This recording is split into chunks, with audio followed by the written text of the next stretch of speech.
That steep sell-off the last couple of trading days combined with the inflation print Friday, highest in 40 years, and consumer confidence at an all-time low. Are these the ingredients that form a perfect storm that may force the Fed to rethink their prior stance? Brian Cheung covers the Fed for us and joins us now. So Brian, if these are not the ingredients to force a 75-point rate hike this week, what is? Circumstances have changed dramatically since Jerome Powell downplayed the likelihood of 75. Well, I mean, the ingredients are in place, at least in the views of both Jefferies and also Barclays analysts. But the big question this morning is whether or not the Federal Reserve will be more aggressive. And instead of going with the 50 basis points that it's been messaging for the last 6 weeks, whether or not they will go with a 75 basis point hike. Now, what you're looking at right here are the Fed funds futures pricing. This is essentially the betting markets for how traders think the Federal Reserve might move in the next meeting. And you can see that right now the expectation is a 71% probability that the Fed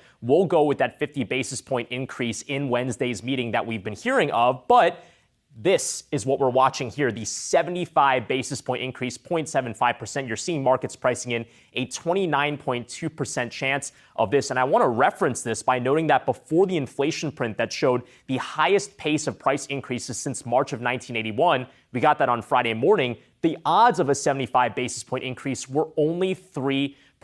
So after the Wall Street notes that we saw on Friday into today, warning of the possibility of a 75 basis point increase, we're seeing markets very much pricing the odds of the Fed abandoning the fact that they literally said they would be doing 50 basis points in not only June, but also in July. Now, of course, the reason for all of this is because of inflation. And what we're looking at here comes from the New York Fed. This was actually released this morning that shows American household expectations for where inflation will be over the next year. It clocked in 6.6%. This is the highest reading that they have ever collected in the history of this survey, although to be fair, it only goes back to 2013. If there is higher inflation, Fed's got to get more aggressive on interest rate hikes. It'll be interesting to see how the Fed chairman balances that 50 basis point hike, if it is indeed the case on Wednesday, with messaging on wanting to be more aggressive down the line, guys.